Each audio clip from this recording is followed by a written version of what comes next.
Hey Aries, how's it going? You've got a pretty intense energy today.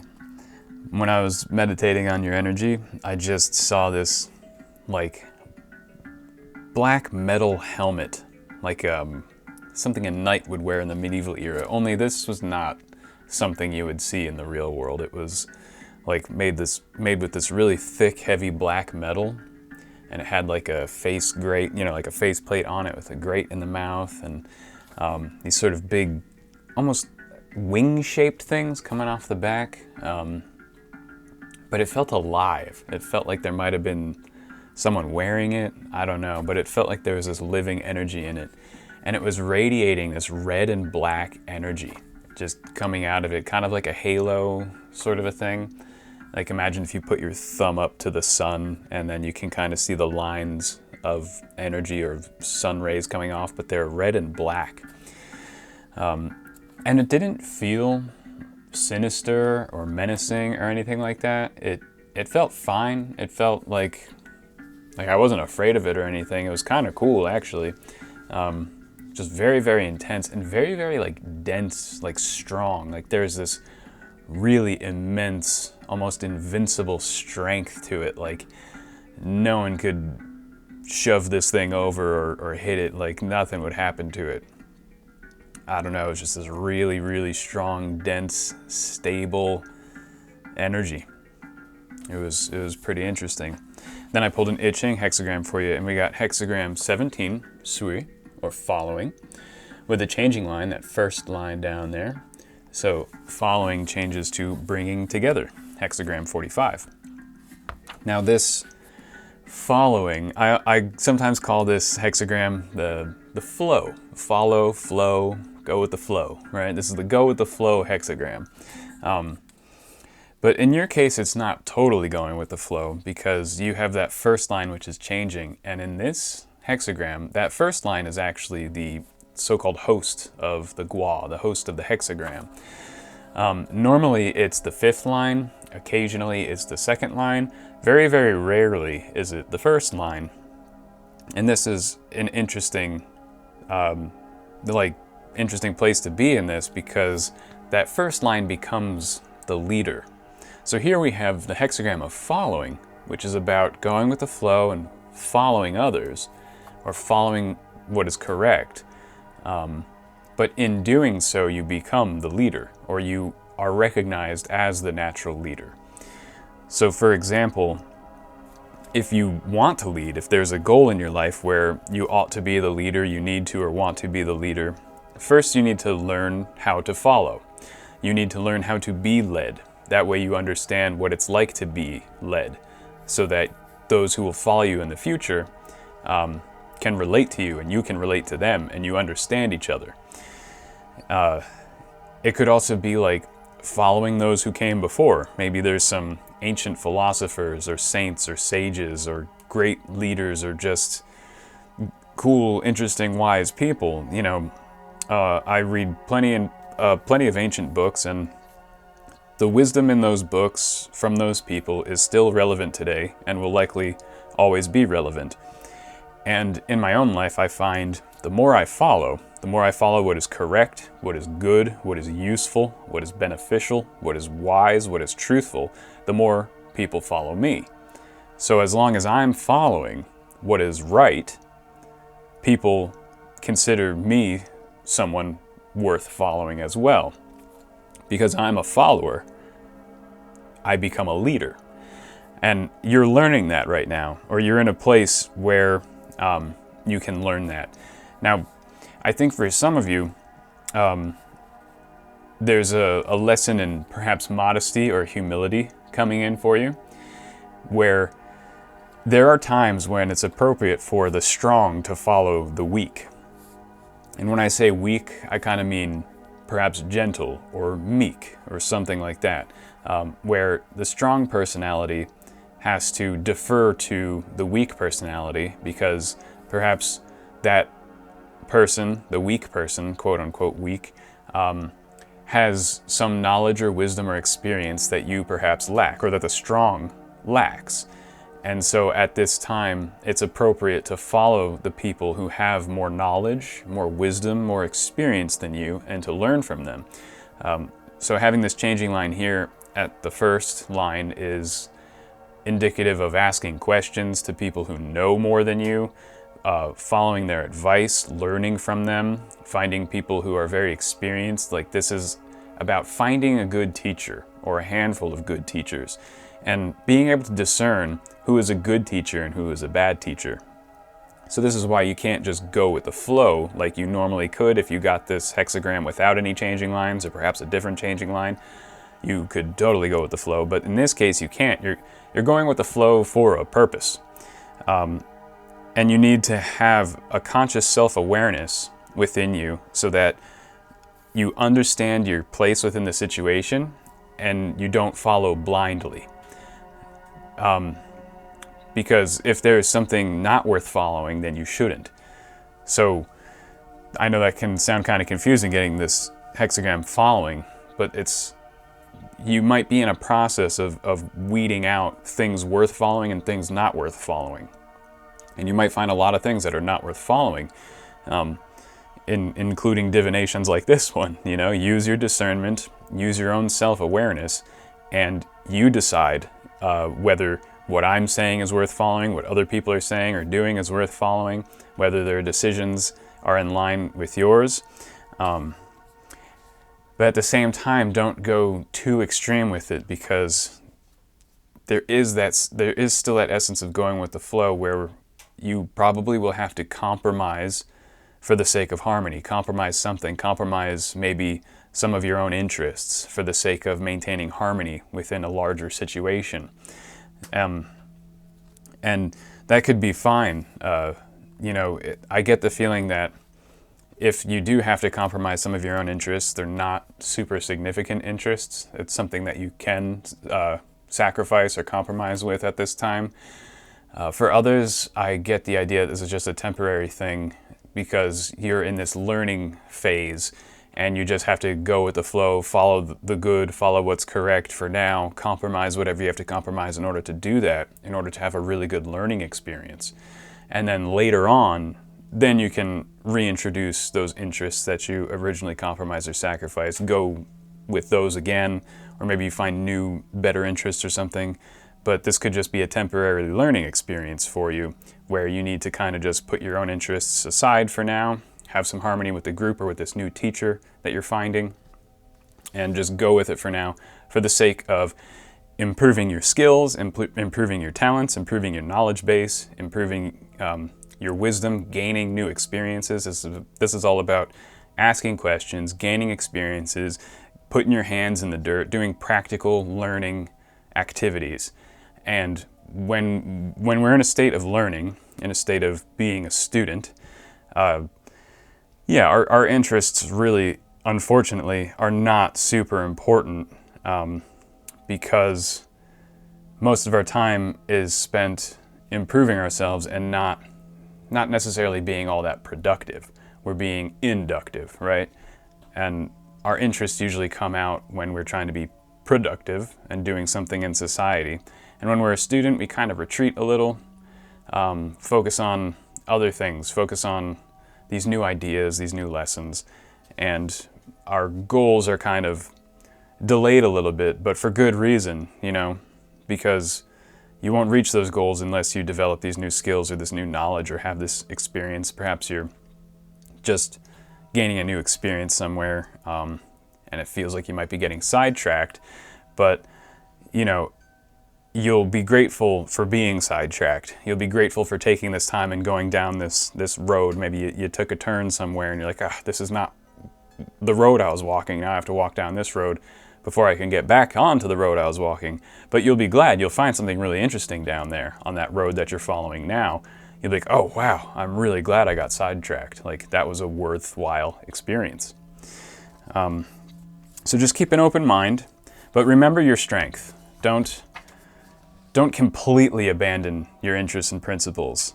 Just do so enough so that you can maintain harmony in this situation and have discernment what's worth following and what's not. So Aries, I'm going to flip a coin, or spin a coin rather, it'll point to one of these 24 symbols here. These are all aspects of reality, aspects of life. The oracle will have us focus on one, and I'll pull some cards about it for you and develop this reading further. So oracle, what does Aries need to know?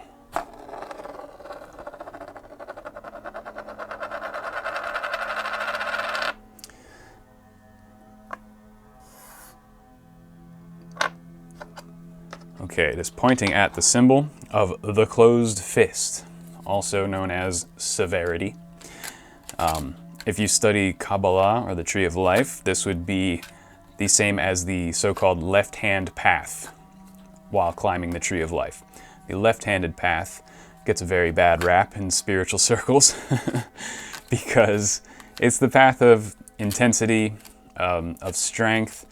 It has a lot to do with the intellect. It also has a lot to do with just sheer physical strength.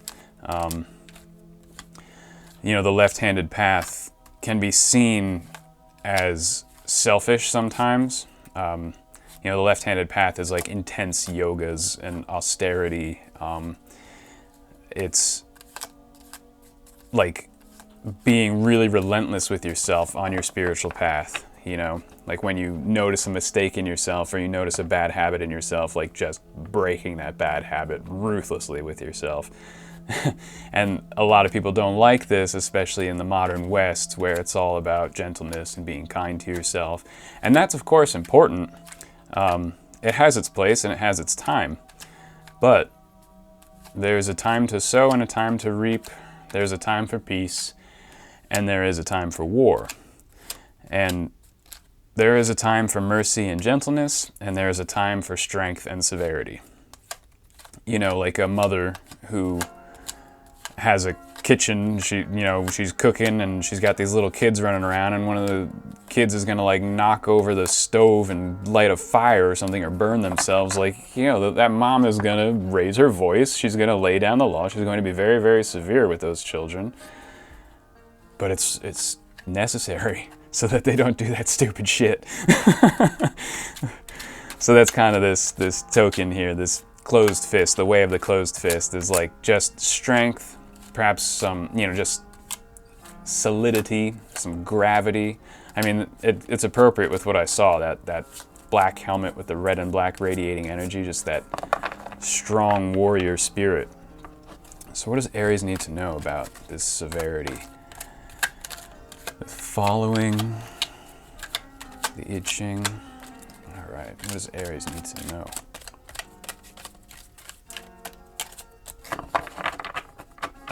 This top one wants to flip over.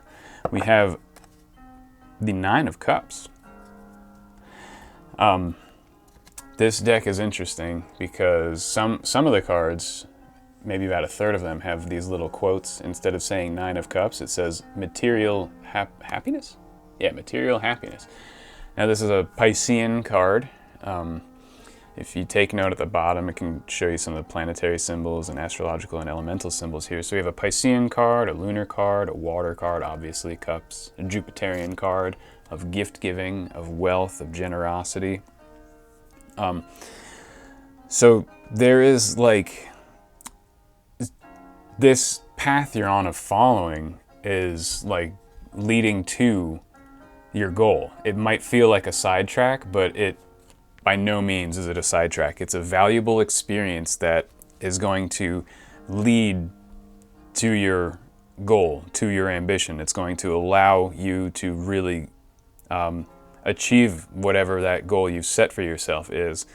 And it's a necessary diversion. This is a necessary step in developing all the skills you're going to need and all the support and resources you're going to have to call upon in order to walk down the road you were originally walking down. You know, you might have gotten sidetracked now, but it is absolutely necessary. If you didn't follow this new path here, or this, if you don't go with the flow to a degree, if you are too stubborn and keep walking where you were walking, then you're going to miss out on something that's actually going to make your journey a lot easier. There's something at the end of this little road here, at the end of this following experience, this learning experience, that is going to be a key to your future success. I'm going to pull another card for you. So we got the Nine of Cups. We got severity. And yeah, like I was saying about being severe with ourselves when we find bad habits, being severe with ourselves on the spiritual path, having brutal self-honesty can unlock our ability to create the life that we want to live. If we lie to ourselves because being honest with ourselves is very painful, we're not doing ourselves any favors. If we want to have the resources and the gifts and the spiritual power necessary to create the reality that we want to live in, we have to be 100% honest with ourselves, with who we are, what we're doing, the choices we've made, the habits we have, our opinions and outlooks. And your gift is your brutal honesty. A very severe, brutal honesty is a gift. So it can be distasteful to be brutally honest in today's world, but I also like to be brutally honest. And yes, while it doesn't make me very many friends, it does make the friends that I want. The people who recognize that brutal honesty and appreciate it are like, wow, this is a no bullshit kind of guy. So while my social graces might not be the best, I do earn deeper relationships for it. Fewer, far, far fewer, but far, far deeper. And so I think you have a gift of being severe. And you might be thinking that this severeness in your personality is a problem, but it might not be. As long as it's rooted in the truth, it's rooted in honesty, it's rooted in like this sense of compassion and peace. You know, we can be brutally honest in a mean-spirited way. That's not good. Even if it is true, if you're doing it out of a sense of vengeance or meanness, that's not good. But when we're brutally honest and just blunt, you know, it's called being blunt, out of a sense of tranquility, then that is ultimately going to be for the best, even if it disturbs our social relations here. But I don't think it will, because, not in this situation anyway, because if you sacrifice your interests, like we were talking about, in order to maintain intergroup harmony, you know, sacrificing your interests doesn't mean sacrificing your personality. You can be honest with everyone around you, like, okay, I'm giving up this part of myself right now. I'm giving up this goal, or I'm putting on hold all the things I was doing to do this. So I'm going to take it seriously. I'm proving that I'm taking it seriously. So if you want to walk down this road with me, you also should take this seriously. And that sets the good example. That's how you follow, but are also a leader, because you are setting an example of, look, I'm giving this up so that I can have this learning experience. And then everyone around you will be inspired. And it's like brutal, like it's blunt, it's honest. You're being blunt and honest with yourself, you're being blunt and honest with others. I'm giving this up to do this so that the goal is more attainable in the future. And everyone's going to appreciate that brutality, that self-discipline, right? So one more card here before we move on to the tokens. What does Aries need to know? Oh, this one's sticking in my hand. Okay, we have the card of limitation, but it came out in reverse. It like fell out of my hand in reverse. But we have a dog on a leash with this fig tree, I think. It's kind of hard to tell what it is. Those are like giant figs, or maybe those are just autumnal leaves. I never really know what I'm quite looking at when I look at this card, but it popped out like this, so maybe it looks different upside down. So you have a dog on a leash by a tree. It looks like a very fruitful tree. Now, this is going to be a time that feels limiting for you. You're putting a limitation on yourself to walk this path. You know, the dog on a leash, right? The dog thinks it's the leader, but the one following the dog behind it, the master holding the leash, that's actually the leader. I think because this is upside down, I think you're the guy holding the leash, and there are people who think they're leading when really you are, but you're letting them walk in front, let them feel like they're leading. and you're behind following, but you do have the strength in the situation. This is like the strong allows himself to be led by the weak. So this is like a master allowing themselves to be led by their dog, but ultimately the dog is not the master, you're the master. So there is that situation where that could be part of going with the flow. Like, you know that you're the leader, or the leader in potentia, the future leader, the current leader, whatever it is. Like, you have that ambition, that goal, or that strong leader energy within you. And that might be what you have to compromise right now, or sacrifice, is that leadership role, and just allow others to think they're leading. I'm not saying to deceive, I'm not saying to be deceitful and manipulative, but if someone is really, really enthusiastic, is making decisions, the decisions they're making are pretty good, and you don't have to influence them because they're doing all right, then just follow them. You know, if they're in the zone, if they're in the flow, and they're making good decisions, and they're enthusiastic, they're being productive and creative, and they're delegating work, and they're getting things done, just let them do it. You know, why be the leader in that situation if someone else is so enthusiastic and energetic about it? Just go with it. You know, don't ruin a good situation where you can just hang back. So I'm going to pull a token for you, Aries. One last thing for you to think about. Tie this whole reading together. We got following. We got the Nine of Cups. We got limitations in reverse. Also understanding the limitations of the situation, not going beyond your limitations. Like I said, having discernment. Don't compromise too much of your values and interests, just enough that you're comfortable with, and understand where that comfort line is, where that limit is. And if it's beyond your limitations, if it's too far beyond your comfort zone, then maybe get out of the situation, find something else to follow, you know what I mean?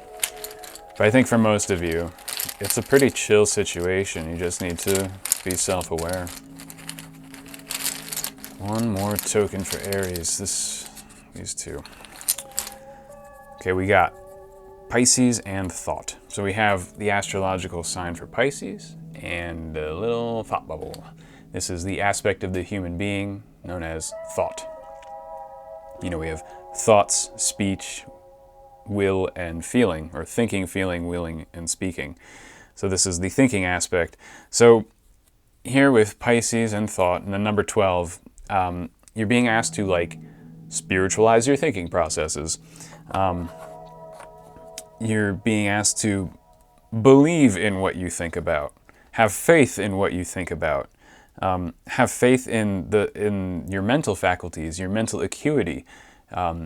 Have faith that you do think clearly. Have faith that you are on the right path. If you have thoughts, like, here is where you need to focus on where your thoughts and your intuition are in line with each other and where they diverge. And follow those things where your intuition and your thoughts are in line. That will lead you aright. If it's just your thoughts and leading one place and your intuition leading another, that might be a bad thing to follow. But if something comes up, a situation comes up where your thoughts and your intuition are in line, that's the one to go with. Because I know sometimes when we follow intuition, it's important, or it can be useful, to ignore our thoughts. Depending on our state of mind, depending on even what we ate for breakfast, our thoughts can lead us astray, and our intuition is more powerful and more correct in certain situations. This is not one of those situations, in my opinion. This is one where your thoughts are good, and your intuition is also good, so you need to make sure they're in line. If they're not in line, that situation is wrong. If they are in line, the situation is right. Also, maybe you want to just take some spiritual discipline, some spiritual practice more seriously, help yourself to unwind and clear your thoughts.